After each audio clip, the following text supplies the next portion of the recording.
Ada seorang pengusaha besar berumur sekitar 65 tahun. Terkenal, asetnya tidak lagi terhitung. Satu hari pengusaha kita ini bertemu dengan seorang teman wartawan. Terjadilah dialog. Sang wartawan bertanya kepada pengusaha kita, "Pak, umur Bapak berapa tahun?" "Umur saya? Iya, paling sekitar 7 tahun. "Loh, 7 tahun? 7 tahun. Anak Bapak berapa orang?" "Satu." "Satu saja?" "Satu saja." "Harta Bapak berapa banyak?" "Ya, paling sekitar 10 sampai 15 juta rupiah saja." Teman wartawan berkata, "Pak, kenapa Bapak berdusta? Bapak orang terkenal, pengusaha besar, punya biografi. Kami tahu umur Bapak 65 tahun. Kenapa Bapak bilang 7 tahun? Anak Bapak pun banyak. Kenapa cuma bilang 1? Harta Bapak, aset sudah tidak ternilai. Kenapa Bapak bilang cuma 10 sampai 15 juta rupiah saja?" Senyum agak getir, sang pengusaha menjawab, "Kau benar, Nak. Umur saya kalau jumlahnya sih memang 65 tahun. Tapi dari 65 tahun umur saya itu, rasa-rasanya baru 7 tahun yang ada artinya di sisi Allah. Baru 7 tahun sujud saya benar. Baru 7 tahun saya laksanakan perintahnya, saya tinggalkan larangannya. Sisa umur yang lain habis kelabu warnanya, penuh dosa dan keingkaran. Saya katakan umur saya coba 7 tahun. Anak, kau juga tahu anak saya banyak. Tapi dari sekian banyak anak ini, rasanya cuma 1 yang akan jadi buah hati, belahan jantung, pelanjut cerita, penerus sejarah, anak soleh yang akan mendoakan orang tuanya. Yang lain susah diurus anak saya itu." "Oh gitu toh." "Iya." "Mengenai harta, Pak, kau juga benar. Harta saya, aset saya sudah sulit dihitung lah. Pabrik di mana-mana, di tiap bank hampir ada deposito saya. Tapi dari sekian banyak harta itu yang saya ingat, baru sekitar 10 sampai 15 juta yang saya belanjakan di jalan Allah. Saya sumbangkan masjid, saya bantu pesantren, saya bantu yatim piatu. Dan itu yang akan jadi milik saya yang sebenarnya, yang akan saya bawa menghadap Allah, saya bawa ke alam kubur. Yang lain akan jadi rebutan ahli waris sesudahnya." Jangan-jangan orang tua tadi adalah kita-kita ini. Jangan-jangan kita-kita ini adalah orang tua tadi. Tapi yang pasti, jangan sampailah kita seperti orang tua tadi itu. Dari sekian banyak umur yang diberikan, berapa yang punya nilai di sisi Allah? Dari sekian banyak anak titipan Allah kepada kita, berapa yang akan jadi anak soleh, buah hati, belahan jantung, pelanjut cerita, penerus sejarah? Dan dari sekian banyak harta kita, berapa yang sudah kita belanjakan di jalan Allah, yang artinya akan jadi milik kita yang sebenarnya? Banyak ketidakadilan yang terlepas dari pengadilan dunia. Sering orang-orang yang berbuat kebaikan tidak mendapat perlakuan yang pantas di dunia ini. Sering kehidupan jadi rancu. Yang benar dikhianati, pengkhianat dibenarkan. Yang tuntunan dijadikan tontonan, yang tontonan malah dijadikan tuntunan. Untunglah ada akhirat. Bukan sekedar melepas diri dari ketidakberadayaan kita menghadapi sistem. Tapi cermin bahwa tidak satu ketidakadilan yang bagaimanapun kecilnya yang terlepas dari pengadilan dunia akan terlepas juga di pengadilan akhirat nanti. Inilah keadilan. Karena itu pada jumpa kali ini saya ingin menyampaikan sebuah hadis tentang apa yang harus kita pertanggungjawabkan di hadapan Qadhi Rabbul Jalil nanti. Sebuah hadis menyatakan, "Lan tazula qadama 'abdin yaumal qiyamah hatta yus'ala an arba'i khisalin.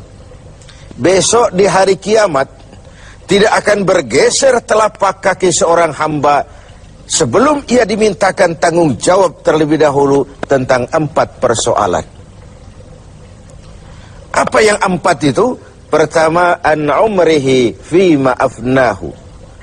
Umur yang diberikan kepadanya akan dimintakan tanggung jawab kelak. Di mana umur itu dihabiskan? Diberikan umur 30 tahun ke 40 tahun, 50 sampai 70, 100 bahkan. Sejak kita akil balik sampai ajal datang merenggut nyawa, di mana umur itu dihabiskan? Kita sering main-main, padahal waktu berjalan terus. Kita sering lalai dan lupa, padahal malaikat maut tidak pernah lalai dan lupa. Seorang Nabi Yakub alaihissalam, seketika akan ajal, beliau menanyakan, kalau saya ajal kenapa tidak diberitahu lebih dahulu? Kata malaikat maut, sudah diberitahu. Loh, bagaimana caranya diberitahu? Perubahan yang terjadi pada fisik kita adalah pemberitahuan. Uban yang bertabur, mata yang mulai lamur, pendengaran yang mulai kabur, itu semua pemberitahuan agar kita mawas diri. Umur akan dimintakan pertanggungan jawab. Di mana umur itu dihabiskan? William Shakespeare memang pernah bilang, waktu hidup itu singkat. Tahu-tahu baru saja zuhur, tahu-tahu sudah asar. Baru saja asar, tahu-tahu sudah maghrib. Yang kemarin anak-anak, tahu-tahu sudah punya anak. Tahu-tahu, dan tahu-tahu. The time of life is short, kata Shakespeare. Waktu hidup itu singkat betul. Namun waktu yang singkat akan terasa ada manfaatnya kalau kita bisa memanfaatkannya dengan yang sebaik-baiknya. Apalah umur panjang kalau cuma untuk menimbun dosa dan kesalahan. Lebih baik umur yang panjang tapi untuk mengkoleksi berbagai kebajikan. Inilah makna ucapan Nabi, khairukum man tala umruhu wa hasuna amalu. Yang terbaik di antara kamu orang yang panjang umurnya dan banyak juga kebaikannya. Umur ini yang sering kita berleha-leha menghabiskannya untuk sesuatu yang tidak punya nilai, kelak akan dimintakan tanggung jawab di hadapan Allah Azza wa Jalla. Lalu yang kedua, wa an syababihi fima ablahu. Masa muda, pernah diberikan umur muda, di mana dihabiskan umur muda itu? Hura-hura atau untuk sesuatu yang bermanfaat? Dahulu ada seorang selebritis lah kalau zaman kita sekarang. Namanya Ibrahim bin Adham. Namanya Malik bin Dinar. Namanya saja sudah Malik bin Dinar, Raja bin Uang. Hidupnya jet set. Satu malam dia mengadakan pesta di rumah mewahnya. Datang seorang pengemis, bertanya kepada penjaga pintu, siapa yang punya rumah ini? Bos saya. Iya, Malik bin Dinar. Oh, orang kaya? Orang kaya. Selebriti? Selebriti. Dia hamba apa orang merdeka? Dia orang merdeka. Kalau hamba bagaimana bisa pesta sehebat ini? Orang tua itu senyum lalu bilang, sampaikan kepada bosmu Malik bin Dinar, dia memang orang merdeka. Kalau dia hamba bukan seperti ini pekerjaannya. Dia orang merdeka. Dilarang tidak terlarang, dicegah pun tidak tercegah. Merdeka dia memperturutkan hawa nafsunya. Kalau dia hamba Allah, bukan begini pekerjaannya. Menghabiskan waktu untuk pesta, hura-hura, sesuatu yang tidak ada gunanya. Ini disampaikan kepada Malik bin Dinar, dia tercenung mendengar orang tua yang misterius itu. Malamnya dia bermimpi kiamat datang. Dia akan dia masukkan ke dalam neraka. Karena itulah lalu dia bertobat dan kemudian menjadi ahli sufi yang terkenal, Malik bin Dinar. Masa muda akan dimintakan tanggung jawab. Yang ketiga, wa an ilmihi maza amilabi. Ilmu yang dimilikinya, kemana ilmu itu diamalkan? Untuk mencerdaskan orang atau untuk membodohi orang yang memang sudah bodoh? Untuk membimbing umat atau menyesatkan orang lain? Agar hamba menjadi hamba Allah atau agar orang menghambakan dia? Ilmu akan dimintakan pertanggungan jawab. Yang terakhir, wa an malihi min aina iktasabahu wa fima anfaqahu.